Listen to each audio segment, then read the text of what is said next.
Okay, so that's what the sun does to cause space weather. The second part of the problem is the Earth. So this is a cartoon of the Earth in space. So the Earth is this little black and white circle in the middle. And the Earth has a magnetic field, like a bar magnet, right? The magnetic field of the Earth points out of the South Pole, loops around and comes back into the North Pole. So that's why the middle of this diagram looks a bit like a bar magnet. The rest of it looks nothing like a bar magnet, and that's all to do with the sun and the solar wind.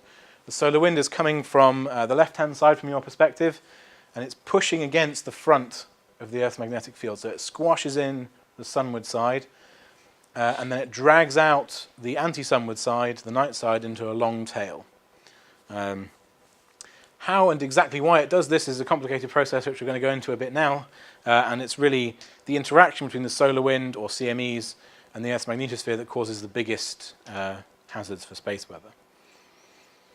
So the Earth's magnetic field, as we discussed a little bit earlier, protects us in the sense that the magnetic field in the solar wind can't penetrate into the Earth's magnetic field, not directly anyway. So it's forced to flow around the side. However, the Earth's magnetic field can be squeezed and stretched.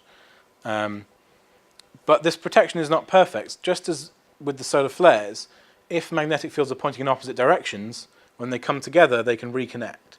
So the most hazardous kind of CME is the one where the magnetic field is pointing southwards, because the Earth's magnetic field points northwards. So when they come together, they reconnect, and that can erode the Earth's magnetic field between the Earth and the Sun, allowing this CME some penetration into the magnetosphere. It also causes something called the Dungy cycle, named after a British geophysicist called Jim Dungy. So what's happening here in this video is the solar wind is coming in from the left. You have a southward magnetic field, and it reconnects with the magnetic field on the sunward side of the Earth. I shall start this video over again, because I was too slow. Here we go. So the solar wind's coming in from this side. It's going to reconnect with this magnetic field line here, and when it does, that magnetic field now connects to the solar wind. And as the solar wind is flowing along, it drags the field back with it. This loads field into the tail, and as pressure increases in the tail, the magnetic field in the tail gets pushed together. That's also pointing opposite directions, so it reconnects as well. And hopefully you saw, when it reconnects, it fires things back towards the Earth. So just like when in a solar flare, the magnetic field from the sunspot fires things down towards the sun, the same process happens in the Earth's magnetotail. So when the Dungy cycle is very active, this is happening all the time, you get something called a geomagnetic storm. So this continual reconnection process in the tail fires this radiation, energetic plasma towards the Earth and fills up the radiation belts. These moving magnetic fields also generate currents. So this is the main mechanism for geomagnetic storms. Geomagnetic storms happen all the time. You probably don't notice them happening either. But if there are very extreme ones, you do, because you get aurora. You can see from London. We had some aurora in London just a couple of years ago, so it does happen. And if you have very extreme events, then you can actually get aurora that can be visible all the way down to the equator. What that means is the magnetic field from all around the Earth is reconnecting in the tail, and the radiation in the Earth's magnetosphere is going to be very intense. So I mentioned on the last slide the radiation belts. So the Earth's magnetic field traps the plasma around the Earth, just like the magnetic field from the sunspots traps plasma on the sun. So you may have heard of Van Allen belts. Van Allen's name got stuck to them. So here is the outer belt, mostly electrons. Here is an inner belt that's mostly protons. They actually wrap around, right? So they're like donuts that travel around the Earth.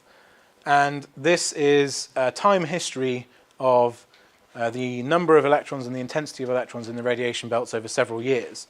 So you can see that it's very variable. So here's an intense patch, lots of radiation in the radiation belts. Here's a time when there was almost no radiation.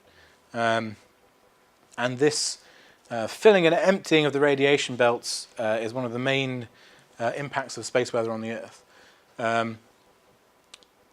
So you can also kind of see the solar cycle in here, right? Here was the solar maximum, here's a solar minimum, and here's a solar maximum again. So whenever the sun is more active, the radiation belts are full more often, and there's a higher risk to satellites. The X scale here, the Y scale here is actually distance from the Earth in Earth radii. So here's 2 Earth radii, 3, 4, 5, 6. Geostationary orbit for our nice telecommunications satellites is just a bit over 6. So telecommunications satellites are in the outer radiation belt, but they're kind of at the edge of it.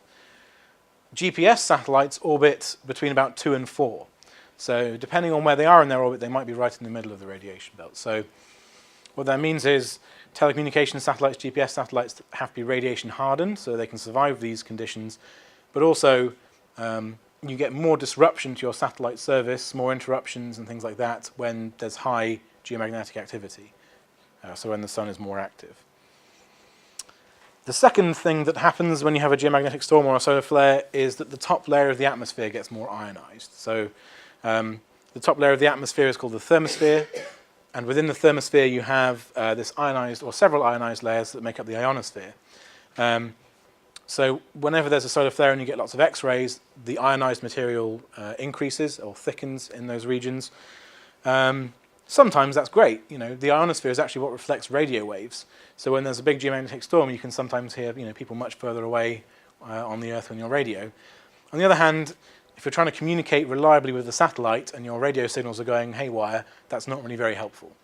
So you experience more GPS errors and more GPS failures during geomagnetic storms.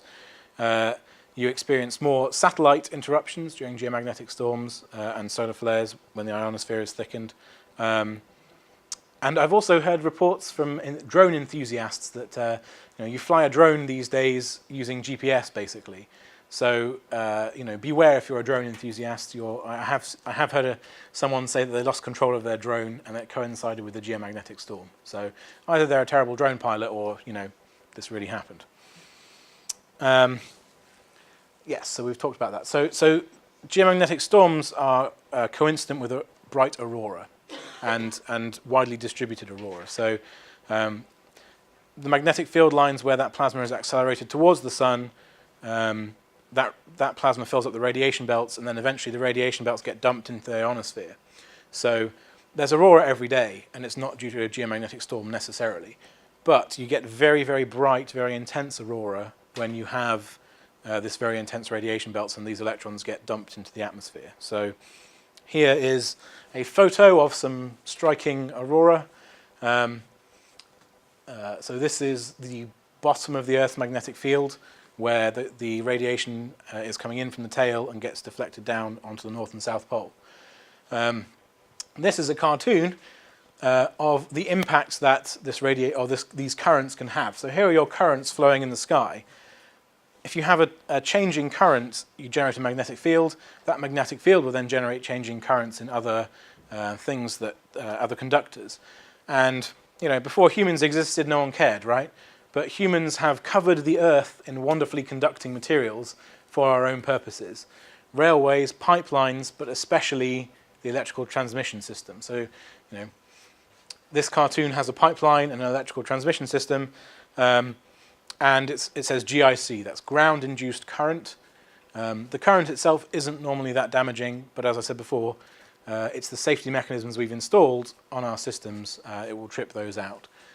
Pipelines is an interesting one as well because there's a number of rather dangerous things that we pump through pipes: gas, oil, even water pipes. The current that flows through them due to a GIC will corrode them faster. So it's not necessarily about massive disasters, but it is about continual wear and tear. And if there's any way to reduce these impacts, we might have longer-lasting pipelines and lower taxes. This graph at the bottom here is rather mystical without my explanation, but basically these are large geomagnetic storms throughout history. So the very largest storm since 1850. So you can see there's 20 or so in the last 150 years that were really large. And the other interesting thing to note is how they're clustered. So if you remember from the sunspot diagram, we had this really big peak in sunspots in the 50s and 60s. So that's when we had these most intense geomagnetic storms. Just because you're not at solar maximum doesn't mean you can't have a geomagnetic storm. Unfortunately, flares and CMEs can happen at any time, but it's definitely true that the more sunspots you have, the more flares you have, and the more geomagnetic storms you have.